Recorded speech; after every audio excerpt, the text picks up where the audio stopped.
We are excited to begin Masechet Sotah Daf Bet. The law of Sotah appears in Bimidbar chapter 5, right before Nazir.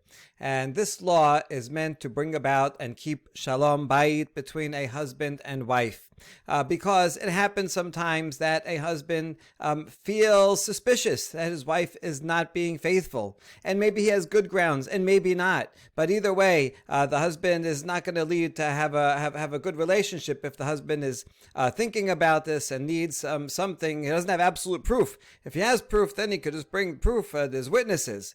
But where there's not lack sufficient proof, so we need some kind of process. And the Sotah process will give some kind of resolution. Even if she doesn't end up drinking, which we hope she doesn't, at least he'll come to the Kohen. The Kohen will speak to them, will intervene, and hopefully just through that intervention, there will be some clarity and they can live happily ever after. So we have a balance here really about justice between, on the one hand, if the husband has a claim and he has good grounds to be suspicious of his wife, then we want him to have a process by which he can then further investigate.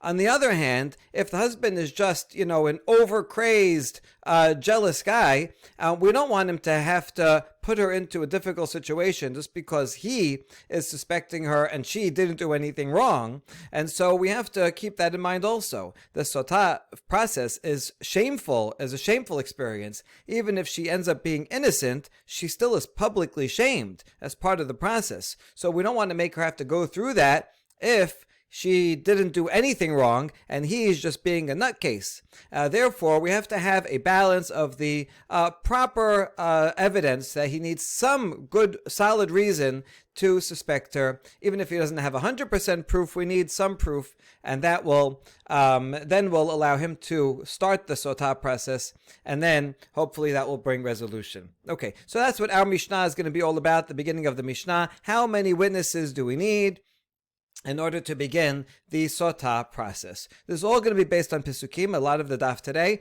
will be analyzing this Pesukim, so let's start with that. Vaydaber Adonai el Moshe lemor, daber el bnei Yisrael v'mata alehem ish ish ki tiste ishto uma'alo ba'al. If there is any person whose wife, this is the word Sotah, comes from here. Satah means to go astray. Even though here it's a sin and we have it with a samech, it's the same word. It means to go astray, and she breaks faith with him. She does something wrong. We're starting off with the assumption that she did actually sin. And she slept with another man, and the husband didn't know. And she kept it secret. And she was tameh. Tameh throughout this discussion is not going to be talking about impurity that you have to go to the mikveh for, right? Tum'ah here means that she sinned, committed adultery, and therefore is prohibited to her husband. And there is no witness, but there is no witness. So that's the problem. Because there's no witness, we can't. If there are witnesses, then you just take her to court, and then they would give the appropriate punishment. But there is no witness. Also, vehi lo nitpasa, she was not forced against her will.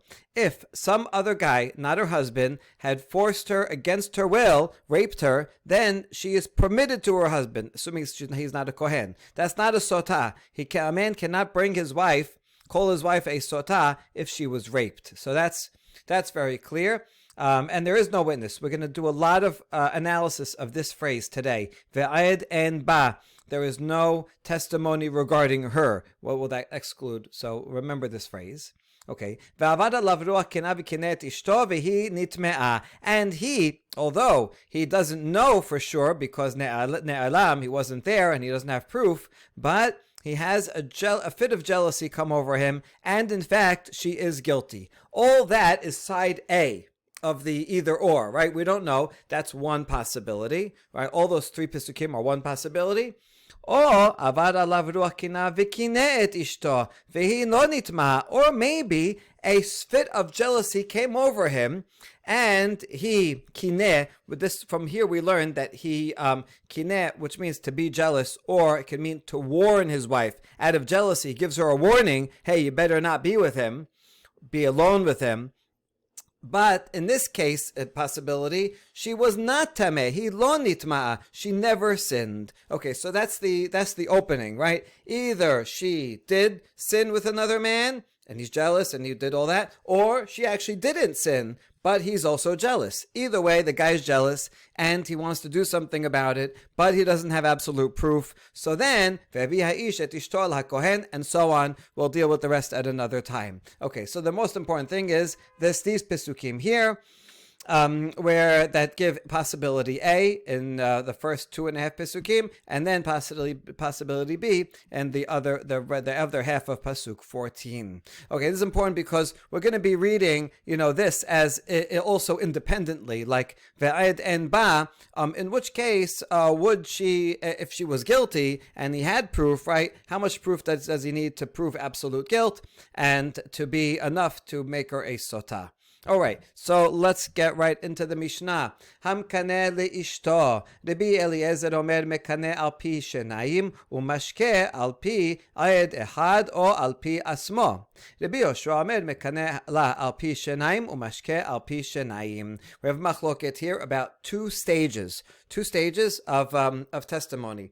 The first stage is if a man feels some jealousy, he suspects something that his wife is seems to be spending too much time with Mr. Cohen. And so he doesn't like this, and so he gives her a warning. That's the kinui first, is the warning, and tells her, listen, I have a warning. I don't want you to be alone with Mr. Cohen. So that's called the mekaneh, that's the kinui, that's the warning. Rabbi Eliezer says the warning has to be in front of two witnesses. He has to take her in front of two witnesses. Says, I don't want you to be with Mr. Cohen alone. Why do you need two witnesses? Well, that actually effectuates that this is in fact a warning. And it also is testimony afterwards, right? She can't come and say, oh, he never warned me, I didn't know. There's two witnesses that you need. And then let's say afterwards she is alone with Mr. Cohen for a certain amount of time, the amount of time that it would take for them to actually sin together. If they are, so that's called mashkeh. Then she is officially designated as a sotah, and she will be brought to the Kohen to go ahead with the rest of the process, in which she may have to drink the waters, the Sotah waters. For that, according to the Rabbi Eliezer, all you need is one witness. One witness says, I saw them go into that room, and I saw they were there together for a few minutes. Or even himself, the husband himself, right? He could be looking and saying, oh, I saw, after I did the warning in front of two people, I saw her go with Mr. Cohen into that room, and they were together in that room for those few minutes. Then then he can come and bring his wife. She is a sotah. From that point on, they're not allowed to be together, the husband and the wife. Okay, so that's according to Rabbi Eliezer. Two witnesses and then one witness. However, Rabbi Yoshua says 2 and 2. He has to give her the warning in front of two witnesses and the being alone, the being in seclusion, also has to be in front of two witnesses. Okay, you see this, it relates to the laws of yichud. A person cannot be alone with someone, that a man and a woman who are prohibited to each other are not allowed to be alone together. But if they are alone together, right, that doesn't make her automatically a sotah. The seclusion has to come after a warning, right? That's the whole point. Because there's a warning, and still, even after the warning, she's secluded with them, that is a good reason to suspect. But how much proof do we need? Well, everyone agrees you need two witnesses for the warning. But what about for the seclusion? Rabbi Eliezer says 1. Rabbi Yoshua says 2 witnesses. Good. Kesad mekaneh la. Okay, how does he give the warning? Omer la bifnei shenayim. Al tedaberi im ish peloni. V'dibera imo. Adayin hi muteret lebeta, muteret le'echol bitruma. Interestingly, the Mishnah gives an example where the warning doesn't work. if he tells her in front of two witnesses, do not speak to that guy, to Mr. Cohen. And then she goes and speaks to him in public. She speaks to him or calls him on the phone, right?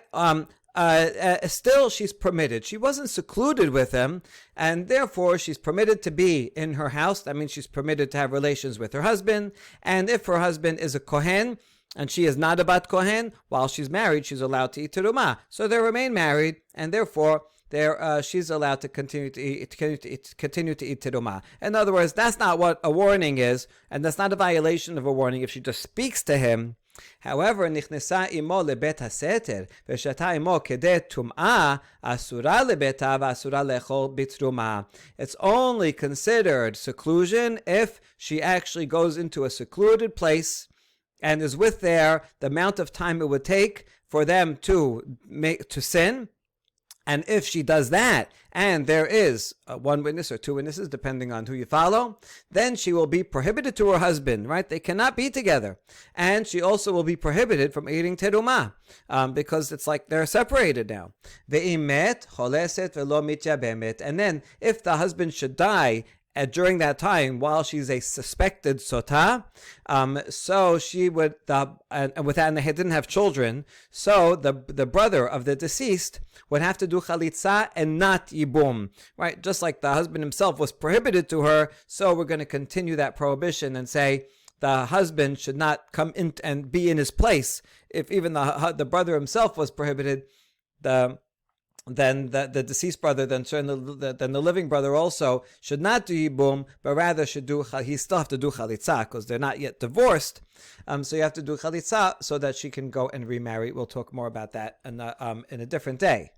All right, that is the Mishnah. Now, first we're going to ask about the order of Masechtot in the Mishnayot, in Shas. Mikedi Tana min Nazir Salek, Mai Tena Deka Tena Sotah. Now, we know that the Tana, that's the reciter, the professional reciter who knew all the Mishnayot by heart. He was like kind of a walking book, right? The Mishnah was not written down, Torah she'be'al peh. So the reciter, instead of saying the book of the Mishnah, we're talking about the reciter. And so this reciter who studied who is presenting to us the Mishnah is just saying, like, the Mishnah itself, what did he just teach us? Before this, Nazir, right? We just finished Masechet Nazir. That's what comes before in the order. So what did he teach over there that now he's going on to Sotah? What's the connection between Nazir that would lead into Sotah? Why are we learning Sotah now after Nazir?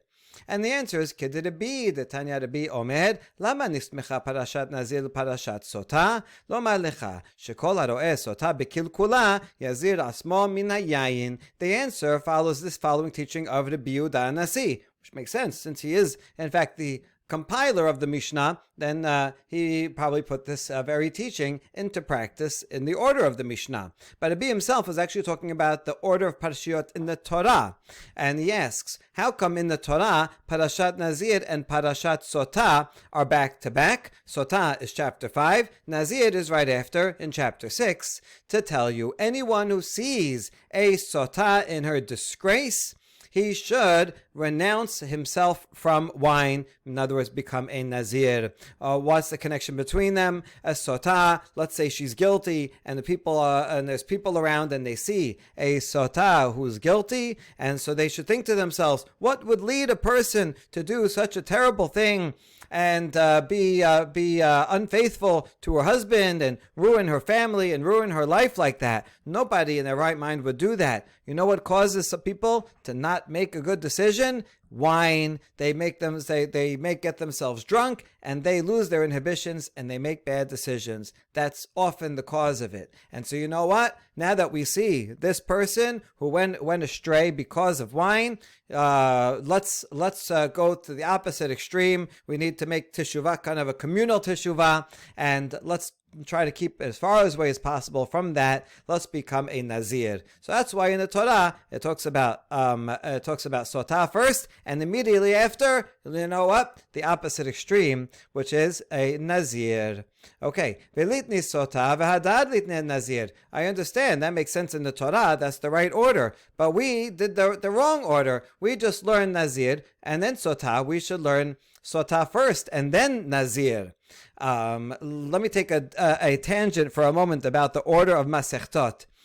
Over here, we're assuming that the order of Masechtot are by theme or some connection between one and the other, and a lot of discussion has gone on about this, and in the Talmud and the Rishonim, Harambam as a whole thing. But actually, if you look at it, there's a very simple reason for the order of Masechtot within each seder, and that has to do with size order. For example, here Yevamot has 16 perakim in the Mishnah. Ketubot 13, Nedarim 11. All these three have 9. Kiddushin is the shortest with 4. It always goes from the longest to the shortest. That works here. You see Seder Moed, right? 24, 10, 10, 8, 8, 5, right? And goes from the largest to the smallest. In Masechet Nizikin, it looks like it doesn't work, but it actually does work. The 3 bavot are actually 3 units. That's what it means. First gate, second gate, third gate. Bava Batra, third gate, last gate. This is actually one Masechet, originally called Masechet Nizikin, with 30 chapters. Sanhedrin and Makot were originally one with 14 chapters. Right? Anyone who reads the beginning of Makot knows that it's connected to Sanhedrin. That's 4, so it's really 30, 14, and then the rest work out. Avot, the last chapter of Avot, is added on later, is not original, so that works. It works for Kodashim as well, 14, 13, and so on. It works for Taharot as well. The only problem with it is Zera'im, which is still a mystery. How come Zera'im is not in size order? If anybody can solve that, you can get a PhD. So back to Nashim.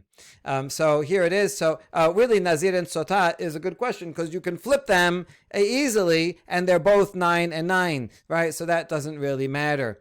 So therefore, this is still a good question, even keeping size order. Why is Nazir first? Okay, so back to the Talmud. Aide detana ketubot utana hamadir tena nedarim v'aida tena nedarim tena nazir tedam elindarim v'katani sotah kedirabi. The answer is we start with ketuvot. Ketuvot is, after all, the longest. In Ketuvot, there's the 7th perek there about Hamadir et Ishto, someone who makes a neder against his wife, and there was a whole list, a whole section about husbands and wives making vows that affect each other in their marriage. So since in Ketubot it's brought up the topic of Nedarim, so that's why we go and study Nedarim next. Once you started studying Nedarim, a Nazir is a type of Neder. And so we went into Nazir. And now, since we have Nazir first, it's connected to Sotah. So even though you're right, first, if someone is Sotah, then we become Nazirim. But that's true for the Torah. But in the Mishnah, we got to Nazir first because we connected it to Nedarim, which was connected to Ketuvot. All right, that explains the order of the Masechtot. Now, Hamkaneh di'avad in lechatechila la kasabat tanadinan didan asur lekanot. The Mishnah starts off with Hammekaneh, right? Someone who issues a warning in a passive voice that he already did it. If he already issued a warning, then these are the requirements, right, to get to the next step. That has to be 2 witnesses. The next one has to be 1 witness or 2 witnesses. But it doesn't sound like one should do this on purpose. Now, the truth is that the Mishnah often uses this kind of language. Sometimes it uses passive, sometimes active language. But I think grammatically, you don't really have to say this is only b'di'avad. But I think that the Gemara here wants to make a point. The point being, asur lekanot. One should not be eager to go and give warnings, give a warning to his wife. Right? This is not really a proper thing to do. It leads to shame, embarrassment, lots of problems in starting down this process. Right? You're having some issue with your wife. I don't know. Go to therapy. Go to the rabbi. Talk it over. Try to figure it out. Right? This is this is a very serious option, the Sotah, right? It's there because there is a need for it. If someone does it and already starts going down that, then okay, we need to know the laws about it, so it does fulfill a purpose. But lechatechila, one should avoid triggering the Sotah law, and one should not give this official warning to his wife. All right, that's really important. This is almost similar to Nazir. Although we have a whole masechet about Nazir, we saw multiple times that someone that one should not be a Nazir. Same thing with Nidarim before, right? Someone who makes a neder sin, someone who even fulfills the neder, it's like he made a korban outside the Bet HaMikdash, right? So these are all laws that are in the Torah and have a reason that they need to exist, but in practice, generally one should avoid actually triggering these laws. Okay, Amar Rav Shemuel bar Rav Yitzchak, ki hava patach resh Lakish besotah, Amar hachi, en mezavigin lo le'adam isha ela lefi ma'asav, shene'emar ki lo yanuach shevet haresha al goral hasadikim. Okay, Rav Shemuel, name of Rav Yitzchak, says that the son of Rav Yitzchak said that when Resh Lakish would expound on Sotah, right, when he gave his opening lecture on Masechet Sotah in his yeshiva, it's fantastic. We get to know what Resh Lakish said whenever he was learning Sotah. He would say this as the main exposition. A person is not given a match.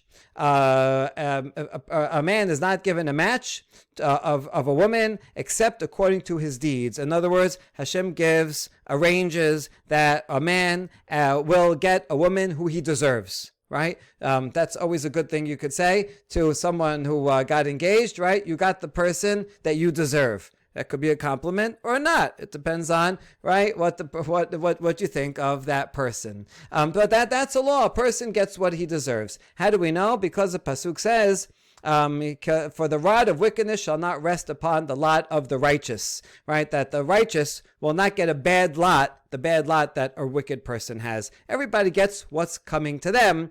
And so this is important. This is good advice you tell singles. When you're making decisions as a single person and you're thinking about who would you want to marry, right? What's your ideal spouse? You should always think of, I better live up to be the type of person I would want to marry would want to marry me, right? If you really want to find a good spouse, then make sure to live up to that level that whoever you want to marry would want to marry you. Okay, so this is an important principle, and I think the point that Resh Lakish is making here is that listen, husband, right? Before you're so quick to suspect your wife that she is unfaithful, well, just know that everyone gets the spouse that's appropriate to them. So if you think that your wife is a lowlife, unfaithful, untrustworthy, then that actually also reflects on you, right? That you deserve such a wife. So, this is all, before you judge your wife, think about judging yourself as well. And if you think that you're righteous and you're beyond reproach and would never do such a thing, then maybe give the benefit of that judgment also to your wife and say, okay, I know maybe I saw her, I think, but let me give her the benefit of the doubt and I not jump to conclusions, all right? Because what you say about your wife reflects about you reflects yourself as well. All right, Resh Lakish, right? He'd be a great therapist. Amar Rabba bar Hana Amar Rabbi Yochanan v'kashin lezavegan kekriat ki yam suf shene'emar Elohim moshi b'yachadim baita mosi asirim bakosharot. Famous statement of Rabbi Yochanan that putting couples together is as difficult as Kiryat Yamsuf. It's an interesting analogy because Kiryat Yamsuf is separating things apart. But Kiryat Yamsuf is one thing, right? And it turns into two. And then right after they go through, it comes back into one. So there actually is some similarity Just like Adam and Chava originally were one being, and then Hashem separated them into two back before Gan Eden, and then everybody Ken Yazov Ish et Aviv et Imo v'davak b'ishto, everybody's looking for their lost half and to come back together. So just like the Yam Suf was one, became two, came back into one, so there is a physical similarity. I think there's also a more conceptual similarity, which is Kiryat Yam Suf is actually a berit ceremony. In the ancient times, when you wanted to make a berit, you take something like an animal, split it into two, and walk down the middle. The two parties will walk down the middle, which we actually still do in a wedding, right? The two parties, the husband and the wife, walk down the aisle with the two groups of guests, right? They're both families on each side. And just like Kiryat Yam Suf is, in a way, marching down the aisle towards Har Sinai, when they got the ketubah of the Torah, that is a berit, marriage ceremony. So too, bringing a husband and wife is also a berit, marriage ceremony. One is between God and Bnei Israel, the other between a man and a woman. So I think they're also similar in that sense. Anyway, Rabbi Yochanan is saying, Kiryat Yam Suf, a hard thing to do. Not that there's anything that's difficult for God to do, but the point is that, right, this requires direct intervention, a lot of attention to get it right. And so too, a husband and wife, precisely because husband and wife are matched, right? As I think this is following up on what Resh Lakish said, right? That you got to find the exact match of a person. Right, this person has 10 good qualities and this person has 9 good qualities. They're not exactly the same. And so that's what makes it difficult to find people that really match each other. And anyway, what's the pasuk that we know this from? Because it says in Mizmor 68, the Mizmor that we actually say on Shavuot, which a bit supports my theory that this has to do with Berit. That says, Elokim Moshim Yechidim. Yechidim means singles. Baita. He finds singles a home. They were single and now they have a home. He matches them up. So that refers to matching up husbands and wives. And Mosiah Bakosharot, that refers to Kiryat Yam Suf. Hashem brought prisoners out to prosperity. That's Bnei Israel, who were prisoners in Egypt, and he brought them out during Kiryat Yam Suf into prosperity. Since these two things are back to back in the pasuk, so they are equated. All right. So all that is about marriage and the difficulty, and what you say about the other really reflects back to you. Now, Ini, we have a challenge to this conception of marriage up here. V'ha'amarav Yudah Marav 40 yom kodem yesirat havaled bat kol yoset ve'omeret bat peloni lifloni bat peloni lifloni sedeh peloni lifloni. So we have another statement by Rav. Interestingly, these statements are by Resh Lakish and Rabbi Yochanan in Eretz Yisrael. Rav, who's in Bavel, says something different. He says that 40 days before an embryo is formed, while a person is still a fetus in its mother, a bat kol comes and says, the daughter of so and so and this father and mother the daughter of this mother is going to marry that person, and the house of that person is going to end up belonging to the other person, and the field of this guy is going to end up being the field of that guy. In other words, everything that happens is predestined. A person's financial transactions, right? Don't think, I lost my field, if only, or he gained the field, that means he did something. No, it's nothing about what a person does in his life. All these things are predestined to happen. At least these basic things are predestined.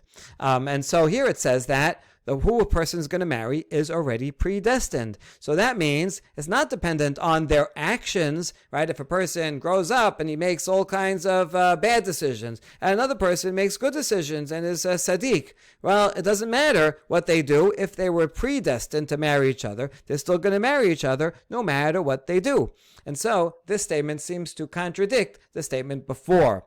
Okay, besides contradicting, this statement of Rav is very difficult, and the Rambam writes about it and says, Rambam says you can't take this statement literally. It doesn't make sense, right? What if you have someone who marries a divorcee, who marries a kohen, a prohibited relation? That also it was predestined. Is it predestined that a person's going to sin? Right? The rabbis say, "Hakol b'yedei shamayim chutz mi'edat shamayim." Right? You can say anything is predestined except a person has free will to do good or evil. Otherwise, Rambam says, how could you punish or command anyone to do anything?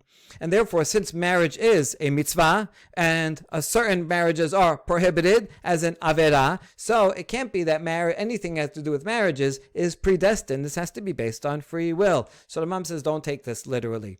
Okay.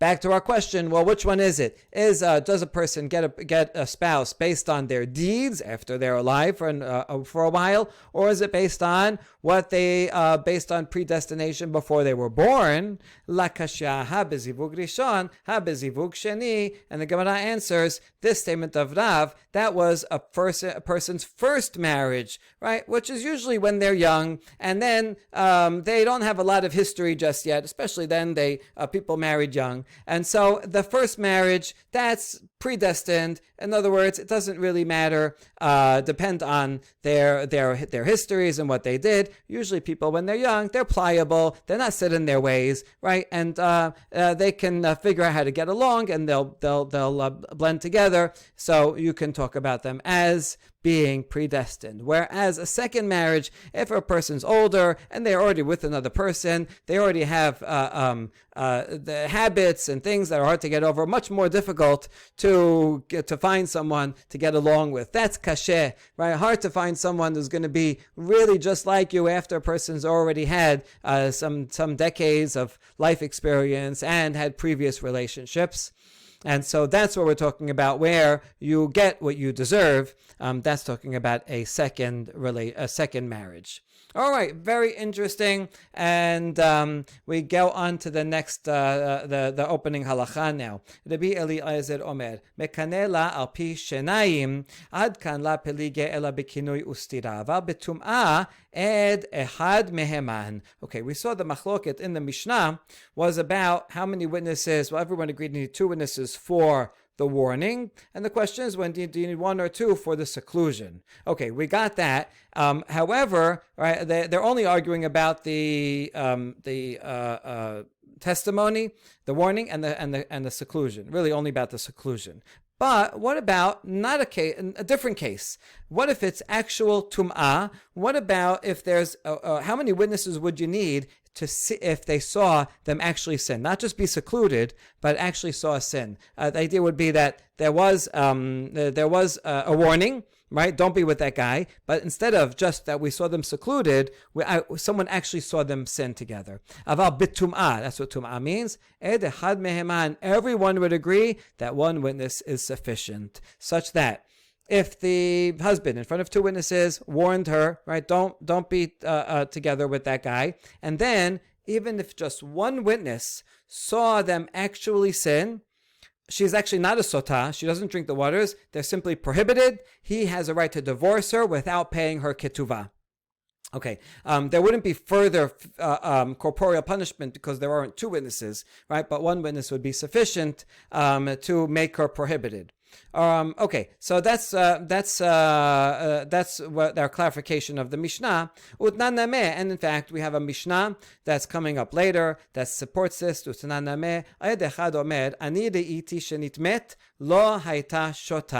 1 witness says, I saw that they actually did a sinful act, she doesn't drink. You only drink if we're not sure. We don't know whether they were secluded, but we don't know what happened during seclusion. Then she has to drink the water. But if there's one witness, she doesn't drink. She loses the right for ketubah, which was a major thing, especially in those days. The ketubah was the main financial instrument that she would need to continue living after the divorce. Now, okay, now that we established and we know that's in the Mishnah, and we also inferred it from our Mishnah here, but how about from the Torah? Can we find a derivation for this law in the Torah? Yes, the Tanur Banan, ve'aed en ba. Bishnayim hakatuv medaber. When the pasuk, right, back here says that she nitme'a ve'ed en ba, that she sinned and there was no witness against her. We're reading this word ed to mean two witnesses. I know, even though it's a singular noun, but we're gonna see why the Gemara reads this as two witnesses, and so says if there are not two witnesses against her, then he nitme'a, she is considered teme'a, and there she loses her ketubah just based on that. If there are two witnesses, then the consequences will be death penalty, even worse. But so that's why it says en ba, even if there's not two witnesses, but rather only one. Okay. Bishnayim, so eden ba is referring to two witnesses, not two, but rather only one. Okay, so that's what we're presuming, and now we have to defend it. Oh, eno ela afilu ebe echad. Wait, maybe ayed means literally one, and it means even with zero witnesses, she is declared teme'ah. Now that's already a problem by itself. What do you mean? Based on nothing, you're going to say she's teme'ah? We're going to ask that question in a minute. But right now, we're going to prove from a different pasuk that you can't say that. Tamud lomad lo yakum ayed ehad beish. This is in Devarim 19, talking about general laws of testimony. Teaches that one witness, ayed ehad, cannot stand up in testimony against a person. Now, ayed ehad is redundant. If you could just say ayed and you know it's one. Lo yakum ayed beish, eni yodea shehu ehad. If it just said a ayed, one witness, cannot stand as testimony against, as a witness against another person, I would know it's one. Why do you have to say ayed and that's one? I know it's singular. Oh, so this is a paradigm for all other places in the Torah where it says ayed, even though it's singular, it means a witness set. And means referring to two witnesses, unless the pasuk says ed echad. That's why over here I say ed echad, because to teach me that otherwise ed means two. Okay, and that's why we come back to our pasuk here, and means ed and ba means there are not two witnesses against her, but there is one witness that's sufficient to declare her tameh, prohibited to her husband, and loses her ketubah. Okay, she doesn't have two, but she has one.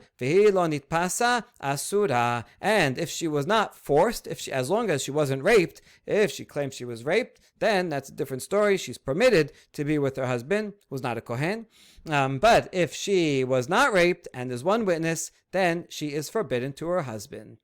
Okay, so that's where now we confirmed our conclusion. Now we're going to challenge it again. Ela tama dichtiv lo yakum ayed ehad beish halav hachi hava amina ayed sotah hadhu ve'i afilu had leka ela b'may mitasera. So now you're telling me the only reason why I'm reading ayed, the only reason why I'm saying you only need one witness here is because of that pasuk in Devarim 19 that taught me ed echad, and therefore ed generally means two, and so here means if there's not two but there is one. And if I didn't have that pasuk in Devarim Yutet, then what? I would have thought that ed means one witness, and that means even if there is lacking not even one witness, she'd be forbidden. Why? How could you make her forbidden to her husband and lose her ketubah with zero witnesses? That wouldn't even make sense. In other words, I would know this even without that pasuk in Devarim. And so we answer istrich. No, I need that pasuk in Devarim. Saka datechamina aed en ba en ne'eman ba. I might have read this phrase aed en ba to mean that one witness is not believed, right? I would say ve'init me'a ve'ed en ba. By the way, one witness is no good, is not sufficient. I need two. I could have read it that way. That's why I need the other pasuk to say no. Ed means two. Itself means two witnesses, and so rather one is good. So I could have read it like that. Now we question that. Really? En ne'eman ba ve'ela mai ba'eh.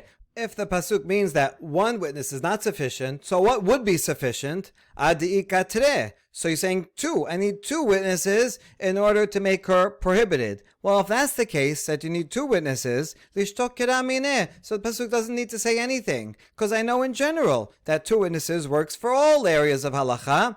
Dat ya davar mimamon. V'ana yadana midi dehava akol eduyot shebatorah. After all, I derive a gezerah shava davar.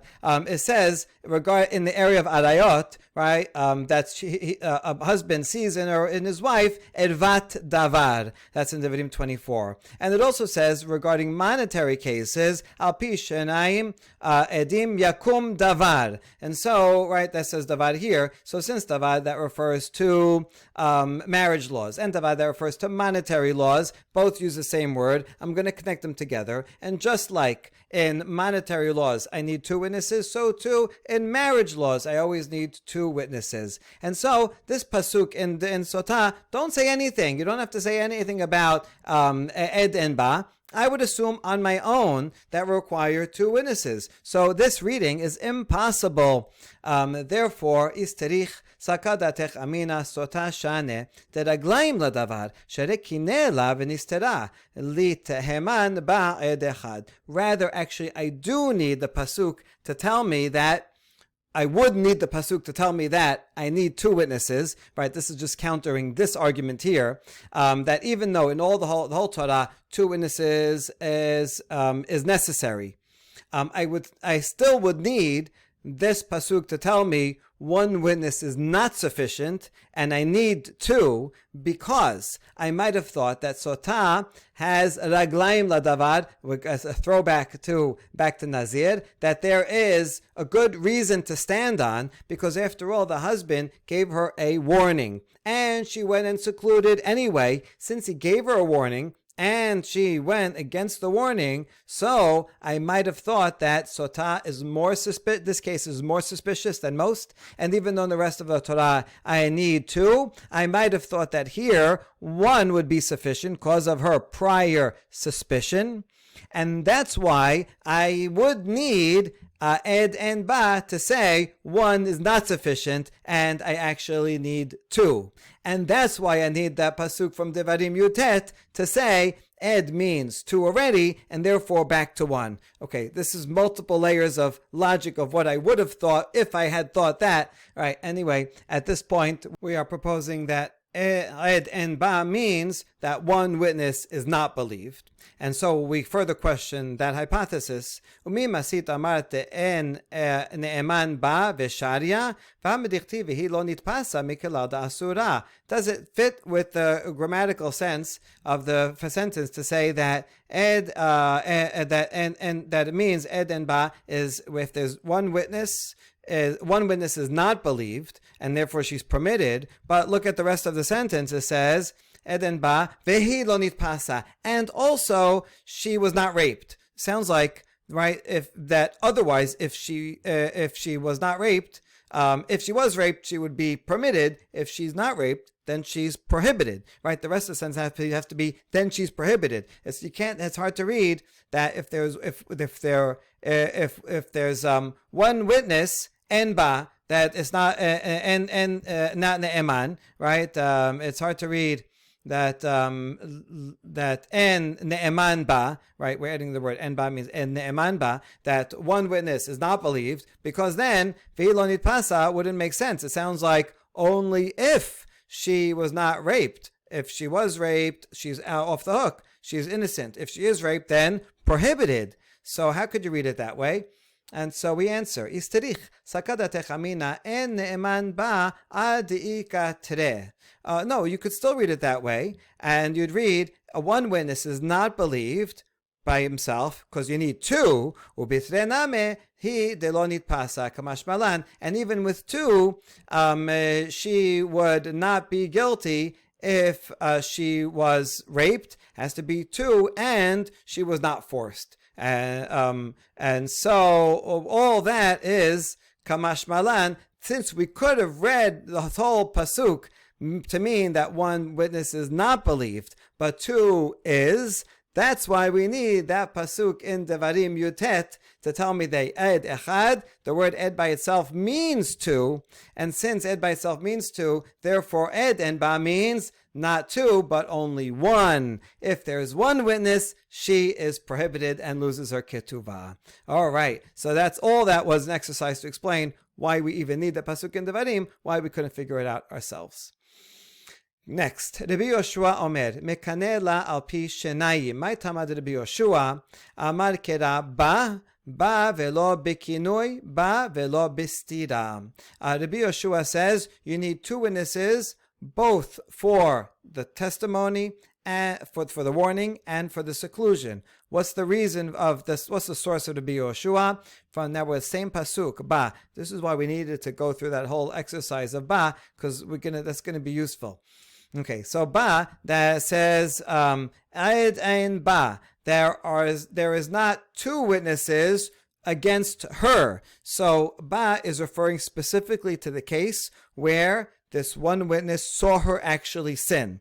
That's where without two witnesses, one witness is sufficient. But ba here is a limiting word to tell us that one witness is sufficient if he actually saw the act of sin. But not for kinui, for warning, one's not enough, you need two. And also it limits and says ba, only if she saw that one saw her sin, that's sufficient, but not for seclusion. Just if it's only seclusion, you need two. That's Rabbi Yoshua's source. Rabbi Eliezer omer ba velo bekinui. Rabbi Eliezer only has the ba limit to one part of it. Ba, that one witness is sufficient for tum'ah, but is insufficient for warning. The warning needs two. Now we ask, according to Rabbi Eliezer, Vema ba velo bistira. Why don't you agree with Rabbi Yoshua and say ba is limiting also and telling us that one is not sufficient for seclusion. You need two for seclusion. And his answer is stira itkash letum'ah dichtiv v'nistera v'hinitma'a. No, seclusion is connected back to back in the pasuk with actual sinning, and therefore just like sinning, all you need is one, so to seclusion, all you need is one. Now we ask about that. The warning is also connected back to back with actual sinning, because there's kineh and nitme'ah. Nitme'ah always mean an act of sinning, and so therefore they're equally connected, right? Ha mi'et rachamana ba. So why don't we say that the word ba? So we know that ba excludes one of them. Umara'ita. So why do you decide that it excludes one but not the other? And so we answer for the Eliezer, mistabera setira adifa sheken as osarta ketum'a. It makes sense that the seclusion, that's the one that is more similar to tum'ah, because it's the seclusion that makes her forbidden, just like tum'ah does. It's if she actually sins, does the act, then she's forbidden to her husband. That's the trigger. So too, seclusion is the trigger. Once she secludes herself, then she's prohibited to her husband. Whereas the warning doesn't make her prohibited to her husband. So that's why those two should be the same, and both of those should require only one witness. We reject that. Adraba, kinui adif sheken ikar garam la. Wait, why don't you say that the warning is the one that should require only one witness, because it's the warning that caused her to become forbidden. The warning is set up the stage so that the seclusion will be the problem. So maybe the warning is really the worst part of it. Ironically, the worst part of it is the one that requires only one witness, which is true because, right, the actual sin is the worst type thing she could do, and that requires only one witness.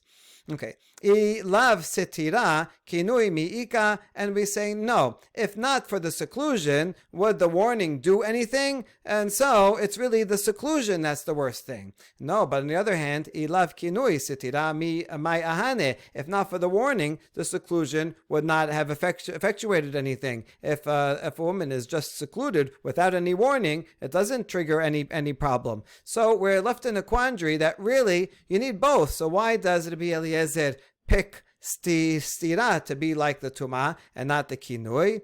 Afilu hachi sitira adifa de atchalta de tumah hi. And then we say, no, the seclusion, that's the thing that we want to focus on, because it's at that moment that she becomes tameh, prohibited to her husband. You're right. Even though the warning set the stage and is a necessary prerequisite, nevertheless, that at the time of the warning she's permitted, and it's the actual trigger. Then when she first becomes prohibited is from the seclusion on, just like from the act of sin on, and that's why he says those are the same. And just like the sin requires one witness, so too seclusion requires only one witness. All right, good. So now that we've understand the two opinions that are mentioned in the Mishnah, now we're going to bring yet a third opinion. Matnitin de laki haytana de tanya de Yosef de Yehuda omer bishum de Eliezer ham kaneh leishto mekaneh al pi ayed echad or al pi asmo mashke la al pi shenayim heshivu chachamim lediber de Yosef de Yehuda en la davar sof. And so according to this braita that said, in the name of, it's reported in the name of Rabbi Yosef, in the name of the son of Rabbi Yehuda, who says in the name of Rabbi Eliezer. So this is a different version of what Rabbi Eliezer is. We have the Rabbi Eliezer of the Mishnah and Rabbi Eliezer of this baraita. According to the Rabbi Eliezer here, it's someone who warns his wife. The warning can be based on one witness or even himself. He can just do it himself. Whereas the seclusion has to be with two witnesses. It's the opposite of the Mishnah, right? Rabbi Eliezer says one witness is required, only one witness is required for one of them, 2 and 1 or 1 and 2, but it's a question of which one he said. Okay, and now based on that, the Chachamim said back responded to the Rabbi Eliezer and said, according to this version of the Rabbi Yosef and Rabbi Yehuda, there's no end to the matter. It makes it too easy for a husband to make his wife a sotah. Because look, the warning doesn't have to be in front of two witnesses. It can even be just by himself. So therefore, a husband, if he's a lousy guy, he's just anytime he's going to say, "Oh, I gave her a warning." Doesn't need any verification. That means anytime his wife is secluded with a man, right? For whatever reason, maybe they're having a business meeting, maybe whatever. It could be for an innocent purpose. But anytime he feels suspicious about that, he can come and say, "Oh, I gave them a warning." And then she becomes a sotah. And so the Chachamim say, this version of Rabbi Eliezer is very difficult. It puts too little of a burden of proof on the husband.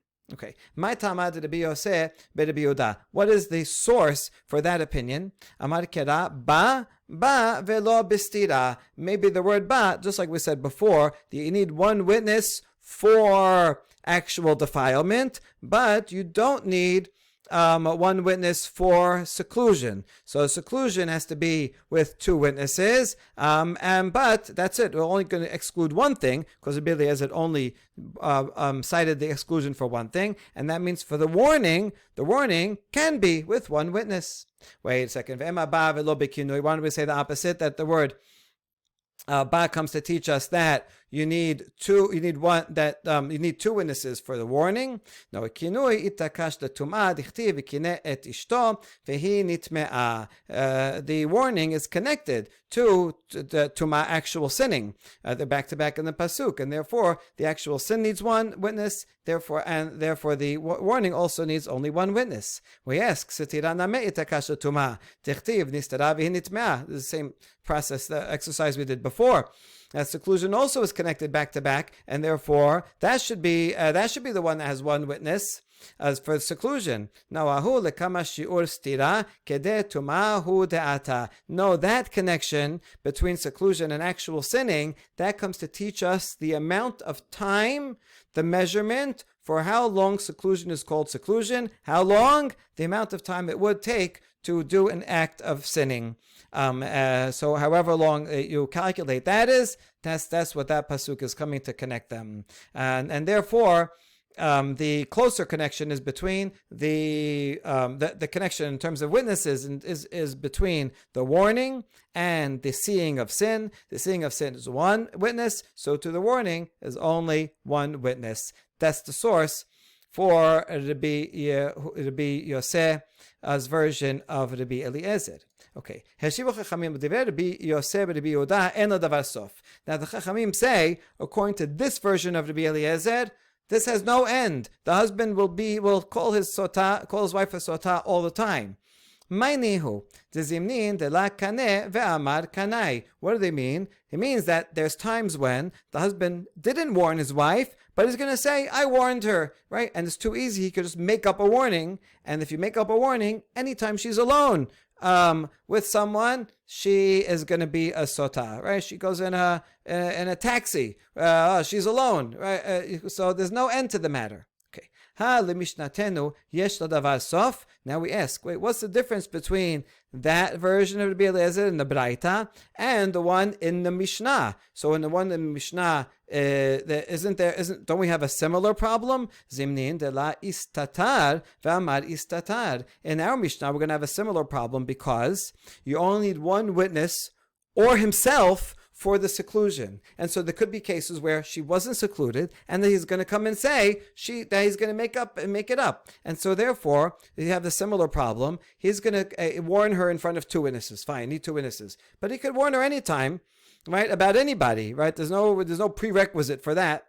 And so he goes and gives a warning that says, don't be with so-and-so. And then if he decides he's in a bad mood, he's going to say, I saw them secluded.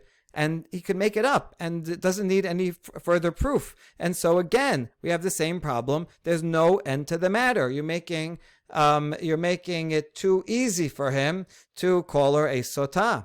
Amar Rav Yitzchak bar Yosef, Amar Rabbi Yochanan, Af ledivre Rabbi Akiva, Af ledivre Rabbi Yosef, Rabbi Yehuda, en ladavar sof. So Rabbi Yochanan says, no, read in the Braita this way. Also, according to the Yosef Rabbi Yehuda, there's no end to the matter. In other words, what the Chachamim meant to say, both versions, the Rabbi Eliezer in the Mishnah and also the Rabbi Eliezer in the Braita have a problem. Rabbi Yosef either way, by requiring one witness either for this or that stage, are making it too easy.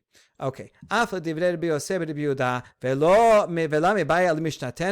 we reject that. Hold on. You're saying that also for the Braita, and I don't even need to tell you regarding the Mishnah that it makes it too easy for him. That's not true. In the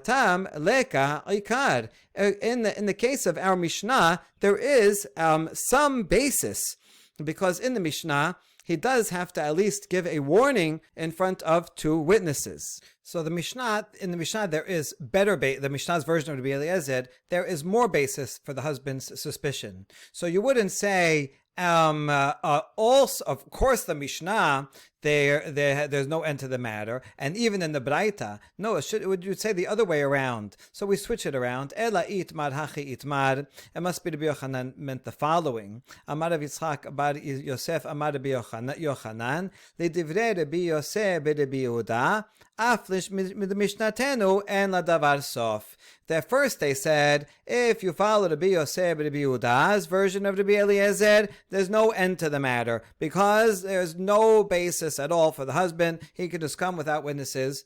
And not only that, even according to the Mishnah, where there is some more basis, because at least the warning has to be with two people, but even in that version, there's no end to the matter. In other words, both versions of Rabbi Eliezer give the husband too much leeway, although the Braita gives way too much leeway. But even in the Mishnah version, we're going to say en ladavar sof. Okay, to come to the sof, Amar Rav Chanina Misura, la lema inesh litete bizman hazeh, La tisteri behade peloni. Dilma kamalan ke Rabbi Yosef Rabbi Yehuda amar kinui al pi asmo u mistatera veleka idana mesota lemibdeka vekasad la ilave isura del olam. Some good advice of Rav Chanina from Surah. A person should not tell his wife nowadays when there's no Bet HaMikdash. He should not tell his wife the following words: do not seclude yourself with that man. Right, and give a warning. Even without any witnesses there, even if it's just the two of them, don't say that, because perhaps the halacha is like Rabbi Yosef Rabbi Yehuda's version of Rabbi Eliezer, who said that the warning works based on himself. You don't need any witnesses. And therefore, if he says that even in private to his wife, she will be officially warned. And then, should she ever be secluded with that guy, she becomes a safek sotah and will be prohibited to her husband. And nowadays, without a bet hamikdash, we don't have the waters of sotah to check her. The waters of sotah, if she's innocent, she'll drink them, and then she'll know she's innocent. She can go back to her husband. But if we don't have that, she remains in a state of prohibition forever, right? And she'll be prohibited forever without any way to undo it. Therefore, just in case the halacha is in fact like Rabbi Yosef and Rabbi Yehuda, that makes it very easy to trigger the sotah. So be careful. Don't even say those words. I don't want and give her a warning, lest it be an official warning, and that will destroy the marriage. All right. So the whole point of this halacha is to save marriages, and so we want to make sure that it's not falsely triggered, and thereby do the opposite of the intention. Baruch Adonai Leolam, Amen ve'amen.